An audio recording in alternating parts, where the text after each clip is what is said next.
folks, Tom Vasel here. Jason Levine.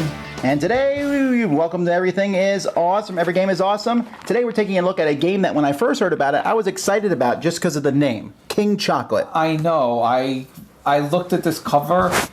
No, not the cover. No. Originally, when I looked at the cover, I didn't realize the cover was what it was. I thought it was going to be like a giant chocolate bar. I thought it was going to look like a chocolate bar, but it's actually not a chocolate bar on the cover, as we found out later. Yeah, so I wasn't, the idea of chocolate making is a fascinating one. Yes. Well, I'll tell you guys right now, just put that out of your head. There's nothing about chocolate in this game at all, really. I could say this game was about coffee, or this game was about silk, or this game was about making bricks. It's not Willy Wonka at all. It's kind of an abstract game. Let's take a look.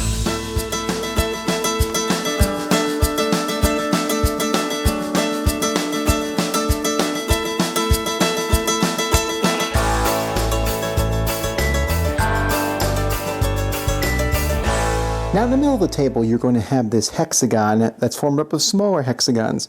Now you notice these have some symbols on them and numbers. Now these numbers are important. This is a player screen. Each player is a player screen, and this shows the order that chocolate is made.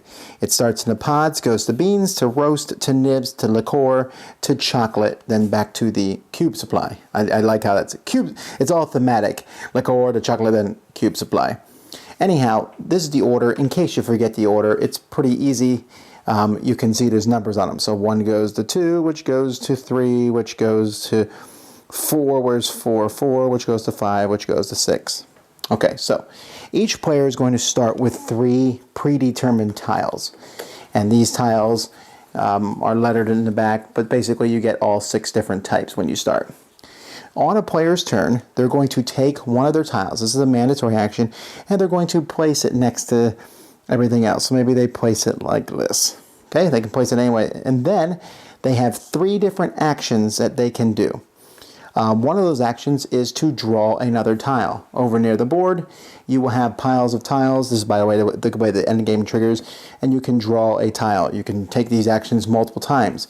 If you have no tiles at the beginning of your turn, then you must draw 2 tiles, play 1, and keep the other one, and then your turn instantly ends.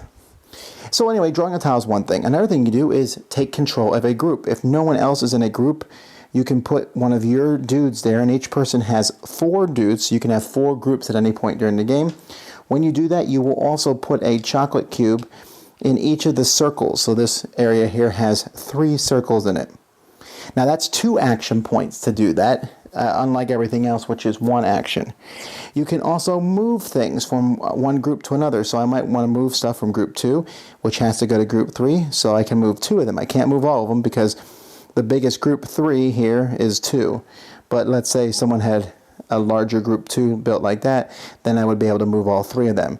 When I do that, for each one that I move off my own, I get a coin.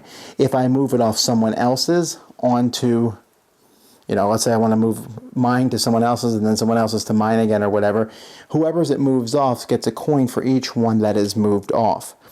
If you use that action, you can also add them to the number 1 spot. That's where they grow, and when you move them off the number 6 spot, they simply go off the board. If there is no legitimate place to move the cubes, well, tough luck, you can't do it that turn. And then finally, the last action you can have is move a guy from one group to another. So maybe you see another group that has formed that looks bigger and better, and you can move one there. Players will continue doing this until the tiles run out, and then you're simply going to count up how much money you have, and whoever has the most money is the winner. I have to start out here by saying that I am struggling to think of anything good to say here. Because let's start with components. This game is, the box is boring. The board is boring. The screens are boring. The money is boring. The hexes are boring. It just looks, when you put this on a table, there's some games where people go, ooh, what are you playing? No one stops by the table. They're like, ooh, that looks bad. I thought it was a really bad graphic design. I was bored with this game. I was very bored. Sometimes I like abstract games, but this didn't do anything for me in terms of abstract games. This was boring. It felt like it went on way too long. Everything about it was just eh. Nah.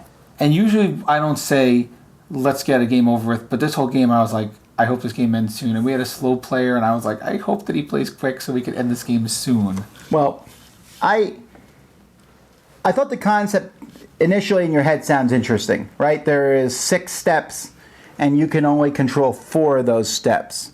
But you don't even want to control all 6 steps. It's not like you want to. You just want to get money. You don't care what happens. You're shipping stuff out. And one of the things that I hate about the game is it will come down to, let's say I'm in section 2, whatever 2 is, okay? And Jason has section 3, and Susie has section 3. I have to send those out to one of their sections. So let's say I'll probably want to send it to the one where I can send the most. But let's say they're the same size. Then I am just simply saying, well, I think you're winning, Jason, so I'm sending them over to Susie. Yeah. It's just that there's no incentive to send them to one person's or the other's. Exactly. Unless you work out some deal like, Jason, I'll send them to your 3. If you send them to my 4. But that's not what this game is supposed to be at all. No.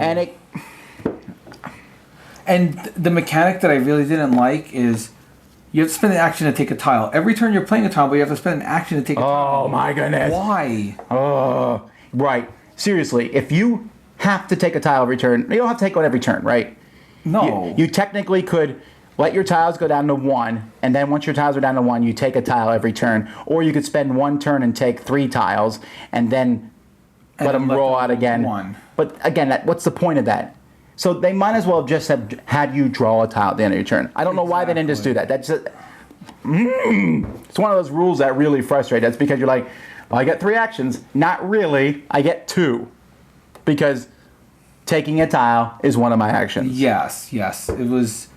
There were so many things wrong with this game, and I wanted to like it. I really wanted to like it. I was ready to bring out chocolate bars to the table, and it just was not good. You can't tell who's winning at all during the course of the game. No. It's 30 to 60 minutes, but the whole time it's like, I'll move this to here. I'll move this to here. You can never say, ooh, I'm going to grow this one. I wonder when someone's going to take it. As soon as something is 2 or 3, they take it. Someone's in it right away. There's not even a question. And I think the 1 is the strongest. The 1 is the strongest because you could decide when new stuff comes out. I think that's the strongest. And it's interesting. The only interesting thing was it did have a feel like Ingenious. At least that part of it where you don't want to set other people up. That was the only interesting thing. I know, but after a while, it was just I would take a tile and put it in some randomly weird place just because I didn't want to make someone else's field big, and I was happy with the fields I already controlled. I didn't need 4 fields; 2 was fine. And one of the great things of Ingenious, which this does not have, is that Ingenious has a board where you can't just go anywhere. We literally had a chain of a thing going doink, doink, doink. This big, stupid, long thing going off the side of the board because no one ever wanted to connect things ever again the rest of the game, and that doesn't make a good game when you're trying to purposely not connect things. And I thought, there's an interesting thing. Let's say I own Area 3, and Jason owns Areas 1 and 2. I'll leave Area 3 full, and he can never move his stuff through mine. Well, there's a couple problems with that. 1, if I never move stuff out of 3, I'm not scoring.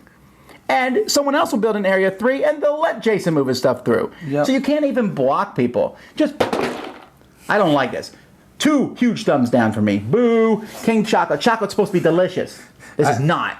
I'm giving it an awesomeness rating of 2. Oh, that is actually lower than me. I was going to give it a 3. That's out of 10, folks.